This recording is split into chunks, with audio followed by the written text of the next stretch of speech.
Adtech moves fast. Yesterday's innovation is today's warm-up act. Welcome to Legends of Adtech, the podcast where we go beyond the buzzwords and straight to the people at the cold face of digital adtech. Every 2 weeks, we sit down with the industry's boldest thinkers, pioneers and disruptors to find out how they're rewriting the game. This is their story.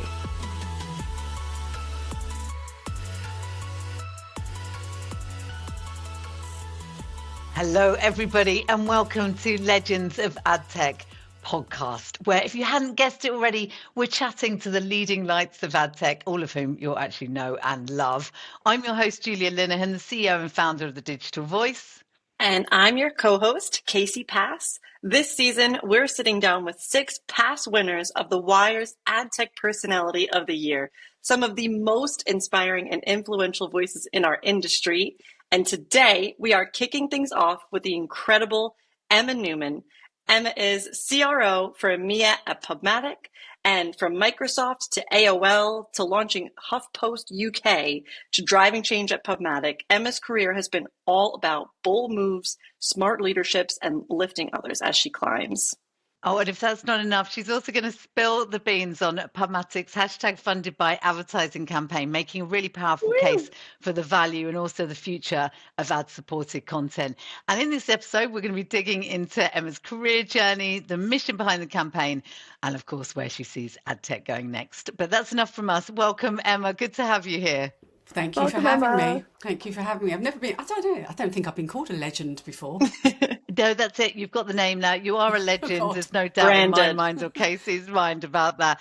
We're going to make your life a little bit challenging first off, because I want you in 60 seconds, I'm setting you a challenge, 60 seconds, introduce yourself, what you do and how you got there. Don't know if it's possible, but give it a go, Emma. All right. Well, I'm quite old, so I'm not sure I'm going to fill it into 60 seconds. But anyway, right. So my name is Emma Newman. I'm the Chief Revenue Officer for EMEA for PubMatic. PubMatic is a technology company supporting advertising. And I am responsible for ultimately delivering the number for the EMEA region. And we do that in a number of ways. So obviously, making sure that we're keeping our customers happy, market expansion, product expansion, and also really focusing on the team. So I was just telling you guys earlier that we had a puppy play date yesterday in the office as part of our mental health awareness week. And so that's also really important as well. So I spend a lot of time worrying about the team. Love that. Amazing. Challenge completed. You did well. I've got to ask you, Casey mentioned some of the big name adtech companies you've worked at, and they are big names. Adtech is not always the first choice of a sector of the industry people think to go into it. So Emma, what drew you into adtech? Well, I'm going to be honest, it was a bit of an accident. So, when I first started thinking about what I wanted to do as a career, adtech didn't exist. So, the internet didn't exist, shocking. And actually mobile phones didn't exist. I remember faxing stuff. So that's so maybe I am a legend. Weren't they the good old days, the old paper, pen and fax? But I kind of got into it because I actually went into telecoms first at the time when telecoms it was becoming deregulated in the UK. BT didn't have, the monopoly, and it was a fast-paced, interesting, nascent industry outside of BT. So I ended up working there, and I really enjoyed the pace, the innovation, the ambiguity, not really knowing what was going to happen on a day-to-day basis or a month-to-month basis. And that's really what drew me to MSN initially. I joined MSN really when the internet wasn't really a thing. We had dial-up and you had to queue up in the office because messaging one computer that had access to the internet kind of thing. And we certainly wasn't, on every desk and in every home, which was Bill Gates's mission. So I kind of got in early doors, and I've just really enjoyed working in an environment that was as fast-paced and where innovation was key and where you could actually get stuff done and make things happen. Love it. I guess that's what really, it was an accident, but then once I was in, I'm sort of addicted. Nice. Once you're in, Emma, you can't get out. You do know that. You really can't. Yeah. You really can't. That's what I'm coming up to 30, trust me, I've tried. 30 years this summer, and that's insane for me. I'm like, oh my God. Well, I joined MSN in November 99. So I've done 25 and a bit years. Yeah. Amazing.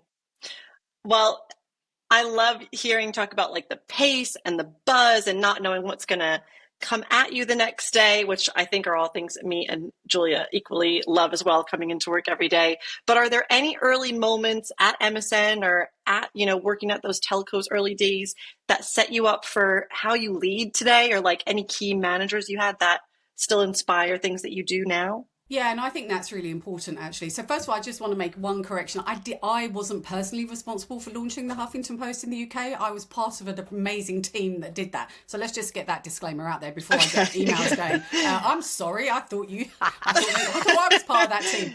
So I had the privilege of being part of an amazing team that brought the Huffington Post to the UK. It's amazing. So in terms of what I think, the thing that I had amazing, I've been really, really fortunate, and I've had amazing managers and I've had amazing advocates for me. And I hope that, and frankly, I've had some not so amazing managers. And for me, I just try and take something away from every experience, whether it's this I've really enjoyed and I found it very beneficial and I love the way this person leads, and let me just, still with pride something that, that they've done that's made me feel great about myself or has helped me on my career. And conversely, I've also worked with managers going, well, I'm never going to do that. Yeah. And I think that that's really important to remember, that you can take something away from both positive and negative experiences. For sure. So I really think it's been the people that I've worked for and worked with that I've gladly stolen with pride some of the things that they've done. I love that. I hope has influenced the way that I lead now. And I'm not perfect, and I'm sure some of my team are going, God, I really wish you'd stop doing that.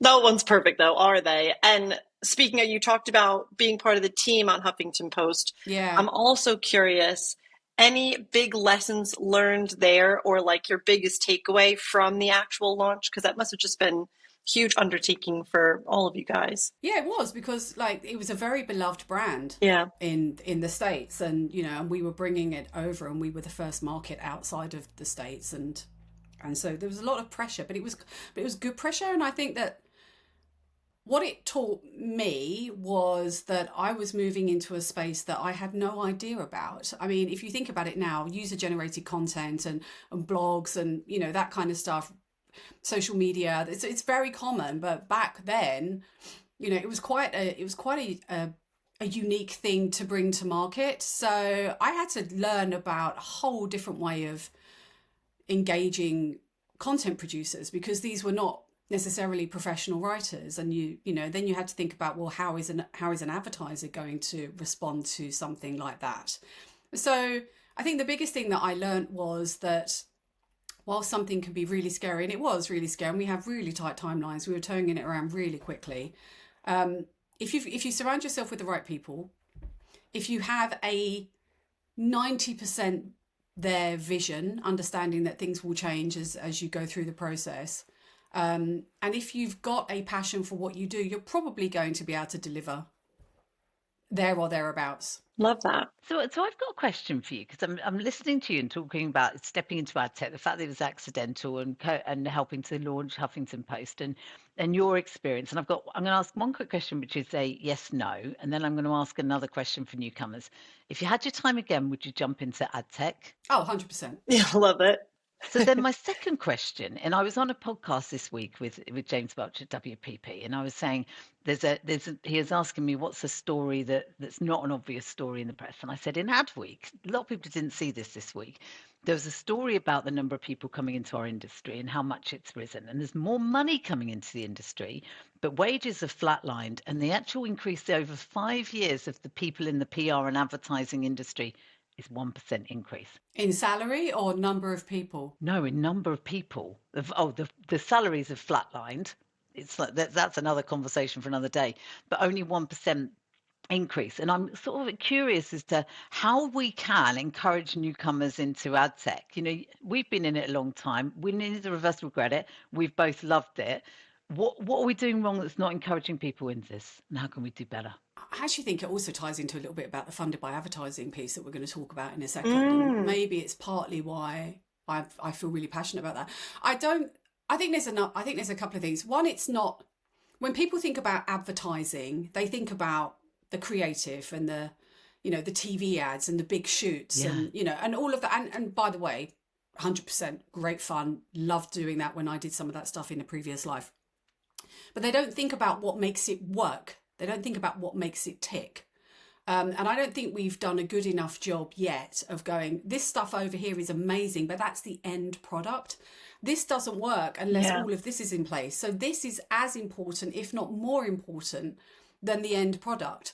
And I just don't think we've done a brilliant job of being able to articulate, what makes this industry actually work and how vitally important it is that we have amazing people coming into our industry, because without those people, this industry just falls over. I also think that people think ad tech and you've got to be a coder. Yeah. And by the way, I'm definitely not. I mean, if I had to code something yeah, not at all. I'm happy if I could do an Excel spreadsheet. Do you not think though, Emma? Because this is what I always think. We try and we obviously specialize as a PR agency in ad tech clients, okay? But we're always saying to them, look, you don't overcook it. Just you do clever shit and you do it well. You power so much of this industry. Like you said, the end result is powered. But what we end up doing is talking a lot about, really technically, about that clever shit. No, you don't need to know that bit. No. The nuts and bolts of it. Just know we get shit done. It's done really well and stuff like that, which I think is really interesting. So my guidance would always be go simple. Keep it simple, right? There's a reason why that's worked for millennia. But also, we don't talk enough about, to your point, we don't talk enough about the sales roles or the marketing roles or the PR roles or the HR role. I mean, there is a role for every single person within the industry, regardless of, your specialism. If you're an HR person, come be an HR person in ad tech. Yeah. If you're a PR person, come and do PR in ad tech. I don't think we've done a brilliant, ironically, considering that, we are an advertising industry, we don't do a brilliant job of advertising ourselves. Fair point. So truth. Well, you hinted at it as well. So tell us all, spill the tea, spill the beans, whatever we're spilling. What is going on with PubMatic and hashtag funded by advertising? Quick anecdote, and so you'll understand where my head is at. Yes. When I decided to move back into technology, so I took a slight I went to Clear Channel for a few years between sort of MSN, AOL, Huffington Post, Clear Channel, and then Clear Channel. I decided I really wanted to move back into a technology company, and I really wanted to move back into digital advertising, but I probably didn't want to go work for a publisher. But I did feel very passionately about premium content, quality content, premium publishers, and how do we make sure that this is accessible for as many people as possible for a number of reasons. I also knew that programmatic was probably going to be the future. Turns out I was right, so happy days. And so I kind of combined those two things and went out into the market, and I spoke to a number of people, and I landed, I actually saw an article about PubMatic in Campaign magazine. And so I got in touch with PubMatic, and they had a job. And so I decided to work at PubMatic because I felt really strongly about making sure that we could keep premium content and content creators sustainable, and that's what PubMatic did. That was at the ethos of PubMatic's values was, we power, or we help power premium content creators. So that felt really, personally, that was really important to me and gave me a reason and a mission to come to work every day. And I think that that's kind of what, the funded by advertising campaign is all about. I think, first of all, it's about reminding our customers, reminding consumers at large that, all that great stuff that you consume on the continent, on the internet, is predominantly funded by advertising. And that's not a bad thing. I feel like we've had a bit of a bad rap, and advertising, trust in advertising has declined, et cetera, et cetera, et cetera. But there is a value exchange here. Very much. And so I think it was really important to kind of remind ourselves, but also, to remind the broader industry and consumers wherever possible. And I also think it was really about bringing the industry together. There's so much sometimes when you read in the news that divides us, and everybody sort of pitching against each other. And actually, it's not like that. It's not like that. We get into a room. I'll get into a room with a bunch of people, many of whom are my competitors. And actually, what we really talk about is how do we make this industry better? And a rising tide lifts all ships. And so it was really almost a bit of a call to action to the industry at large to go, guys, we need to start backing ourselves and being more positive about ourselves and talking about, the great things that we do to power this industry that we love. And hopefully all of those things come together and it resonates with our publishers, and it certainly has, because many of them have reached out to me going, this is fantastic. How can we be a part of that? Which is exactly what we wanted. I love it. And I think it's really resonating with brands and agencies and buyers as well, because they're like, actually, yes, we are. This is more than just about selling stuff. This is about powering an industry and making sure that everyone has access to premium quality content, hopefully for free, because we're funding it by advertising. Can I ask you though, has there been any other factors that contributed to driving this campaign? And I'm going to give examples. As somebody who started in '95 in the publishing world, I'm a big fan of publishers, and market conditions for publishers aren't great. And then you've got huge challenges from AI, and you've got other things that are impacting. Did that play any part in what drove the campaign? I think it was a culmination of, as you say, many of these individual factors that suddenly when you put them all together, you kind of go, oh, actually, this is going to be a real challenge. I've been talking to a couple of publishers, what I would call more traditional, display publishers, and about, what's the impact that zero-click search has had on your traffic. And, and that's a real problem for them, because you go into ChatGPT, or other agents are available, obviously, and you'll type a question, and whereas before you would get directed to an article, now they just give you the answer. So it's in there, efficient for me, but not brilliant for... And not factually correct. Not always. Be under no illusions, anyone. So I think there've been... I don't think there was one tipping point. I just think there were a number of things where you suddenly sit back and go, I think we need to come together, because this is an industry that's vitally important for societal good, as well as all of the other things that we talk about. And, what can we do to start really banging the drum again? So here's another thought then. So that's obviously why it was set up. Okay, but what do you consider success as an outcome? What's the ideal outcome at the end of the campaign, if there is an end? Yeah, do you know what? I don't really think we've thought about what the end looks like. I kind of, and this is my personal opinion, is I hope we kind of start a bit of a movement. Love it. That doesn't necessarily have an end date. I mean, obviously, we're a technology company and we're an advertising company, and we measure stuff. So we will measure, the usual metrics that you'd measure from any advertising, branding, communications campaign. But I'm not sure that we have necessarily an end goal per se. I don't know whether we get to a point and go, right, job done, tick, let's move on. I think this is this is an underlying, I personally hope, kind of a bit of a movement that we just continue. Love that. You've got the 90% there, like you said then about staying fluid with the other 10. We'll see what happens in the future, right? That's very exciting, though. Someone's going to tell me that we go for 100%. So when this goes out, someone's going to send me a note going, excuse me, I think you'll find we go for 100%. Preferably 110. The fluid 10. It's still the there. 10. It's just, we also wanted to pick your brain on some hot takes and predictions that we think are going to be coming up for our industry. No pressure, Emma. Yeah. What would you say your long-term outlook for the industry is? We've been talking around it, but what do you think? Do you know what? I think it's really strong. Good. Love Honestly, that. I feel we like that. There you go. We can just cut that there. I especially think that digital is really strong, and you can see that, and it's growing. So when I first started, digital was a display ad on a web page that you looked at on your desktop. And I'm going to paraphrase and probably get this slightly wrong, but one of the reasons why PubMatic captured my interest was that the CEO said that every ad will be digital, and every digital ad will be served, bought, whatever it is, programmatically, which felt like a really bold statement 11 years ago, but that's what we've seen play out.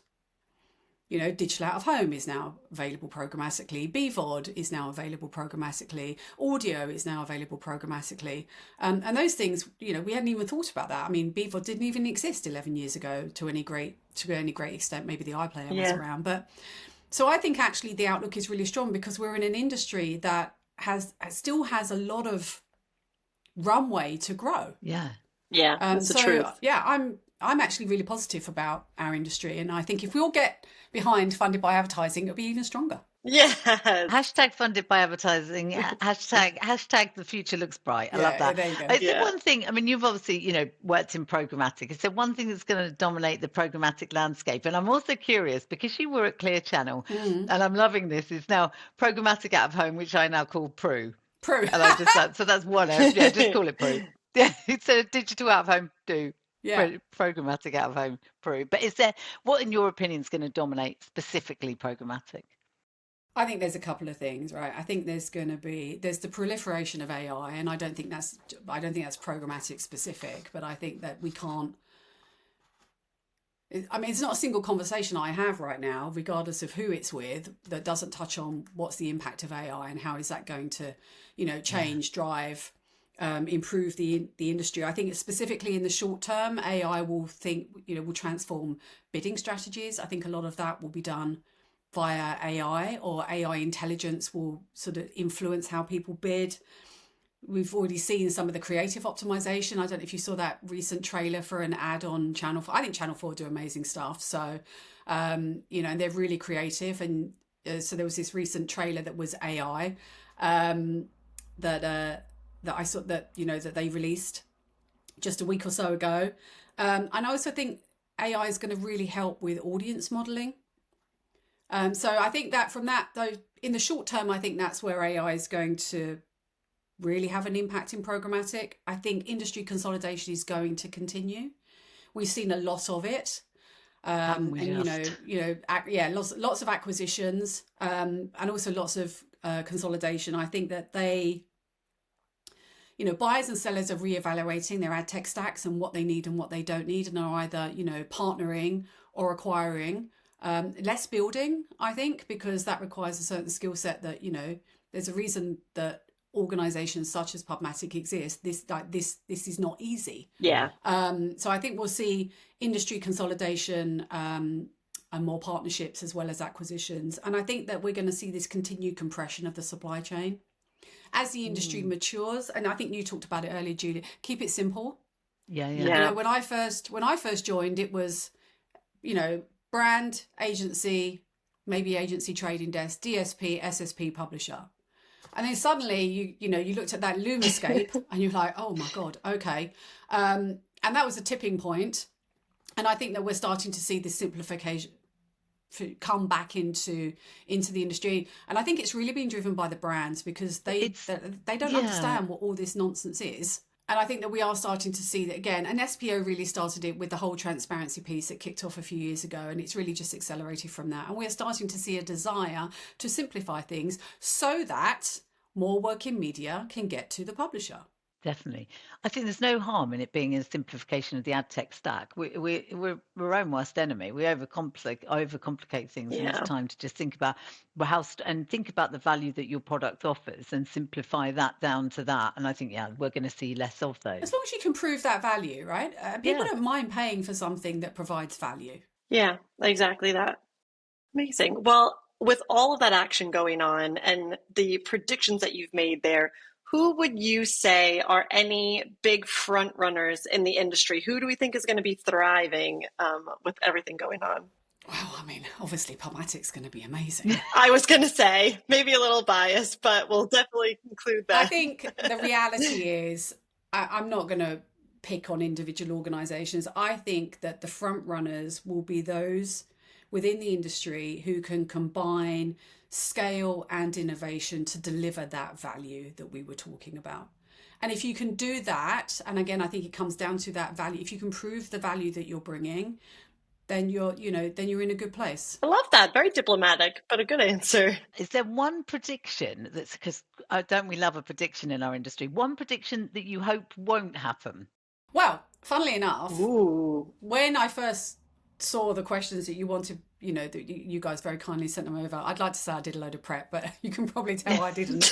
I'm too busy playing with puppies. So I was going to say, I really hope that we sort out the whole cookie situation, and maybe that,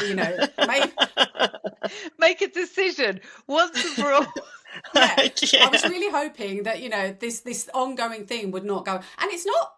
So there you go. So I actually don't have another prediction at the moment. So No. I'm actually really happy, frankly. I love it. Nice. I predict that we will stop talking about cookies. There That you go. would be great. That's I'm going to predict we'll talk about cookies. Yeah. If only somebody had asked me what the lottery numbers were, I could have done that as well. Another final prediction or trend one for you. Go on. What trends do you think are either underhyped or overhyped at the moment? I think that as the industry has matured, we've probably done less of the overhyping. Mm.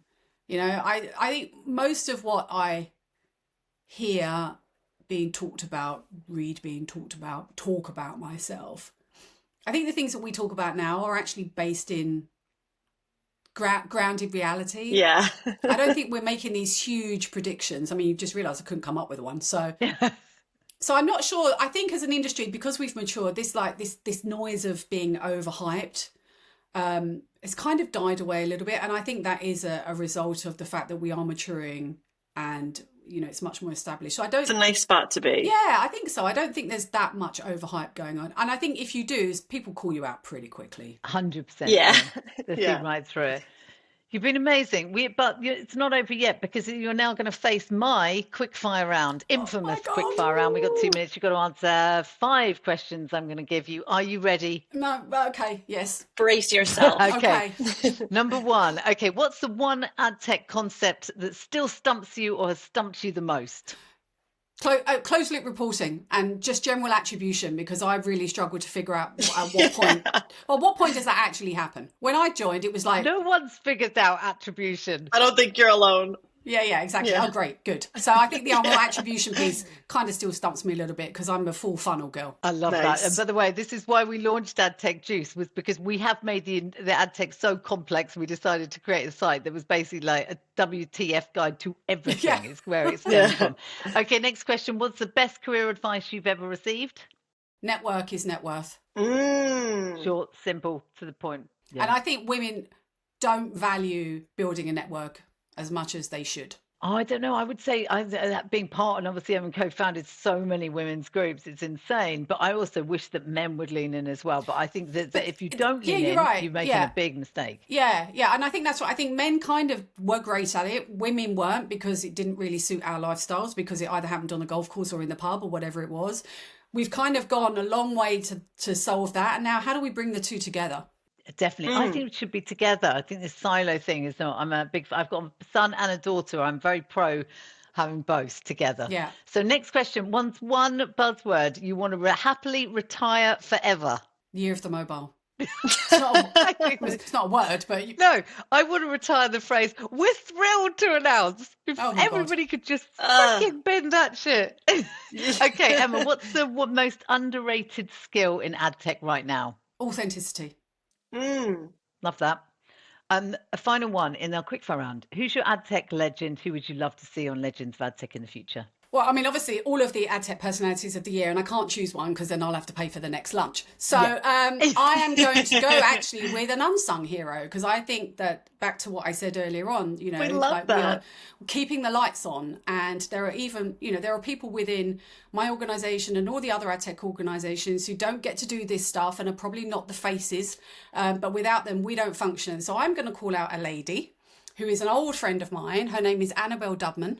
And she currently works at Adform, in fact, but she does and has always done a role within the organisations that we've worked at together. We started way back at MSN, that frankly, if she wasn't there and doing that, nothing else functions. 100%. Wow. I know Annabelle, and I remember sitting next to her, inviting her to one of the first DLL Christmas lunches, and she sat next to me saying, I don't know anybody because I'm a head of operations, and it's that kind of the unsung heroes. And I love Annabelle. Noted. Shout out Annabelle. Amazing. Emma, you have been incredible, and I'm going to try and succinctly put into place some bits of advice that I feel you've imparted today that have been amazing. Number one, for everybody, the call out to the industry is support hashtag funded by advertising. It's an important campaign and we need to get behind it. Number two, learn from all the experiences, good and bad, that you've had in the industry.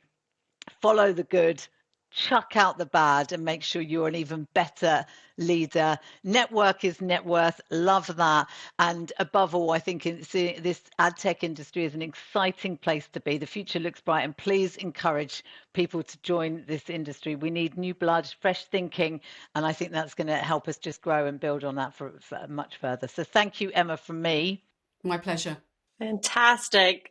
Thank you so much, Emma, for joining us today. That is a wrap on our very first episode of Legends of Adtech, but be sure to check out the description for ways to connect with Emma and for more information on hashtag funded by advertising. And so from me as well, a huge thanks to Emma Newman for joining and sharing her journey, her insights, telling us about funded by advertising. You're a true industry legend.